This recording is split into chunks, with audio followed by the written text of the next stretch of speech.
प्रधानमंत्री जी, हमारे यहाँ बिहार में एक कहावत है, बाप मरा अंधेरे में अब बेटा के नाम पावर हाउस। खुद को पावर हाउस बन जाते हैं। अरे भाई प्रधानमंत्री जी, आप कहते हैं हम गरीब के बच्चे हैं। प्रधानमंत्री जी ने पूरे देश को चाय की तरह उबाल दिया है। प्रधानमंत्री जी जब से सत्ता में आए हैं तब से नित नया प्रयोग, वो गुगली नहीं फेंकनी पड़ती कि हम ये कानून होल्ड पर रख रहे हैं। क्या होल्ड में होता है भैया? आपने होल्ड में ही तो रख रखा है जसोदाबेन को। जो कानून लाया गया है उसके बारे में क्या बोलेंगे? पूरे ड्राइवर भारतवर्ष में रोड पे आ गए हैं। देखिए, प्रधानमंत्री की संगति कोयले के समान है। कोयला जब जलता है तो हाथ को जला देता है और जब बुझ जाता है तो हाथ में कालिक पोत देता है।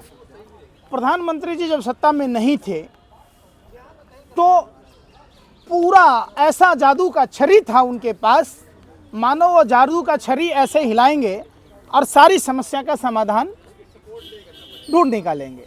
लेकिन प्रधानमंत्री जी जब सत्ता में आए तो खुद हमारे देश भारत के लिए सबसे बड़ी समस्या बन गए। जिस दिन से प्रधानमंत्री जी प्रधानमंत्री बने, कभी किसानों को परेशान करना, कभी छात्र नौजवानों को परेशान करना, कभी पहलवान खिलाड़ियों को परेशान करना, ये उनकी नियमित दिनचर्या का हिस्सा है। देश में लगभग 20 से 22 करोड़ ड्राइवर हैं, जिसमें उन्होंने अभी जो कानून लाया, काला कानून, उस काला कानून के तहत लगभग 65 से 75 लाख जो ट्रक ड्राइवर, बस ड्राइवर हैं, अगर वो एक्सीडेंट के समय अगर भाग जाते हैं तो 10 साल की जेल की सज़ा का प्रावधान और 7 लाख रुपए जुर्माना तय किया है। प्रधानमंत्री जी खुद कहते हैं कि मैं चौका बर्तन करने वाली का बेटा हूं। मेरे पिताजी गरम चाय करके स्टेशन पर चाय बेचा करते थे। प्रधानमंत्री जी ने पूरे देश को चाय की तरह उबाल दिया है। प्रधानमंत्री जी जब से सत्ता में आए हैं तब से नित नया प्रयोग, कैसे समाज के एक एक वर्गों के यहाँ घर पर डाका डाला जाए, कैसे उनके पॉकेट से पॉकेटमारी की जाए, कैसे लोगों पर बोझ लादा जाए, यही प्रयास प्रधानमंत्री जी का रहा है। पूर्व में प्रधानमंत्री जी ने कृषि पर 3 काला कानून लाए थे। कृषि प्रधान देश है भारत, जीडीपी का 70 से 80% कृषि पर आधारित है। प्रधानमंत्री जी ये भूल जाते हैं। प्रधानमंत्री जी, हमारे यहाँ बिहार में एक कहावत है, बाप मरा अंधेरे में अब बेटा के नाम पावर हाउस। खुद को पावर हाउस बन जाते हैं। अरे भाई प्रधानमंत्री जी, आप कहते हैं हम गरीब के बच्चे हैं, तो आपको गरीबों की सुध लेनी चाहिए। आप गरीबों की सुध लेने के बजाय अंबानी और अडानी का सुध लेने लगते हैं। गरीबों पर नित नए प्रयोग कर कैसे गरीबों को और गरीब बनाया जाए, कैसे गरीबों का शोषण हो, इसके लिए नित नए प्रयोग करते हैं।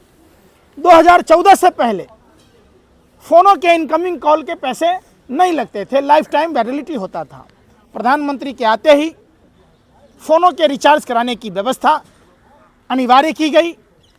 30 दिन का महीना 28 दिन कर दिया गया। कहीं भी आप केबल का देखते होंगे 100 से 75 रुपये में लोग देखा करते थे, अब 400-500 रुपया मिनिमम चार्ज हो गया। गैस सिलेंडर के दाम 400 रुपये हुआ करते थे, अब आपने देश ने देखा है 1000 के पार हो गया। तमाम जो रेलवे 2014 से पहले रेल में जो वेटिंग टिकट हुआ करता था, गाड़ी छूटने के बाद भी कैंसिल होता था, अब गाड़ी छूटने के आधा घंटा पहले बंद हो जाती है, उनके पैसे डूब जाते हैं। मिनिमम बैलेंस के नाम पर नरेंद्र मोदी की सरकार लोगों से पैसे इकट्ठे करके, जो उनके व्यापारिक मित्र हैं, जो भारतीय जनता पार्टी को इलेक्टोरल बॉन्ड में और भारतीय जनता पार्टी को चंदा देती है, उनको देश छोड़कर भागने का मौका देती है। मतलब आप अगर देखेंगे ओवरऑल, यहाँ तक कि 2019 में, 20 में, 21 में सेना के नाम पर, बहाली के नाम पर वैकेंसियाँ निकली थी, देश के युवाओं ने फॉर्म भरे थे। लगभग 100 करोड़ से ज़्यादा छात्रों के भी घर पर डाका डाले गए। जो छात्र अपने परिवार के जिम्मे होते हैं, परिवार के पैसों पर पलते हैं, परिवार का पैसा खर्च कर अपनी पढ़ाई जब तक नौकरी नहीं मिलती है उन छात्रों को भी प्रधानमंत्री ने नहीं बख्शा। अब बारी प्रधानमंत्री उस कसाई की तरह है। आप कसाई की दुकान पर गए होंगे, कसाई उसी मुर्गा को निकालता है और वही मुर्गा फरफराता है जिस मुर्गा को काटना होता है। देश हित के लिए काम कर रहे हैं प्रधानमंत्री जी। देश हित के लिए तो जसोदाबेन को छोड़ दिया, आप यही कहोगे। तो आपके मम्मी को अगर आपके पापा ने देश हित में छोड़ दिया होता, आप पत्रकार नहीं होते, कोई ड्राइवर नहीं होता, कोई डॉक्टर नहीं होता, कोई इंजीनियर नहीं होता। तो ये कोई देश हित नहीं हुआ। देश हित का मतलब है गृहस्थ जीवन, संतानोत्पत्ति करना। अपनी जैसी कृति आप पैदा नहीं करते हो तो आप देश विरोधी हो, सीधी सी बात है। ये नहीं सपोर्ट कर रही है, आप कह रहे हो कसाई मोदी जी को। देखो मैं क्या कहा, पहले पूरी बात सुने नहीं आप बिल्ली यूं ही बदनाम है रास्ता काटने के लिए, आप तो बिल्ली से भी गए गुजरे हैं। हमने क्या कहा, कसाई के दुकान पर जाओगे, जिस मुर्गा को निकाला जाता है वही मुर्गा फरफराता है। अब तक जो मोदी जी ने नफरत की भाषा, नफरत की दुकान खोली थी, उसमें हम सब जाति और धर्म में बटे थे। अब देश इकट्ठा हुआ है, देश अब नफरत के खिलाफ मोहब्बत की बात करेगा। चाहे मामला किसानों का हो, छात्रों का हो, नौजवानों का हो, महिलाओं का हो, पहलवानों का हो, मजदूरों का हो या ट्रक ड्राइवरों का हो, अब पूरा देश इकट्ठा है। वरना सरकार को वो गुगली नहीं फेंकनी पड़ती कि हम ये कानून होल्ड पर रख रहे हैं। क्या होल्ड में होता है भैया? आपने होल्ड में ही तो रख रखा है जसोदाबेन को। न बेचारी सुहागन है, न विधवा है, न कुमारी है। आप अगर तलाक भी दिए होते तो वो दूसरी शादी करती, आप शादी नहीं किए होते तो उनका घर बसा होता। सीधे सुनो ना, होल्ड क्या होता है? आप कृषि काला कानून को भी होल्ड में रखने की बात कह रहे थे। अंतोगत्वा किसानों की तरह ही देश के ट्रक ड्राइवरों को, ड्राइवर मतलब समझे सारथी, आपने महाभारत देखी होगी, खुद भगवान श्री कृष्ण पांडवों के सारथी बने थे, अर्जुन के सारथी बने थे। अगर आपका सारथी सही नहीं हो तो आप गंतव्य तक नहीं पहुंच सकते हैं, लक्ष्य तक नहीं पहुंच सकते हैं। ड्राइवर कहने को ड्राइवर शब्द है, ड्राइवर वो शब्द है, ड्राइवर भी हमारे माँ भारती के लाल हैं। एक तरफ देश के जवान जहां सरहदों की सुरक्षा करते हैं, किसान जहां हमें पालता है, पालनहार है, वैसे ही ड्राइवर भी, चाहे वो एम्बुलेंस से लेकर कहीं भी देखेंगे, अगर ड्राइवर ना हो तो ये देश नहीं होगा। और ड्राइवर की चिंता पूरे देश की चिंता है। आप बोल रहे हैं कि मोदी जी दिन रात शोषण करते हैं गरीबों का, लेकिन वो 18 घंटा काम करते हैं, गरीबों का उत्थान करते हैं, और हमारी जीडीपी भी अब 5 ट्रिलियन की होने वाली है। शुक्र हो 24 घंटा नहीं काम करते हैं, नहीं तो हम यही नीम के पत्ता पेड़ आगे पीछे बांधते, पत्ता पहन रहे होते, हम पत्थर को रगड़ कर आग पैदा कर रहे होते। 18 घंटा किसके लिए काम करते हैं भैया? क्यों करते हैं 18 घंटा?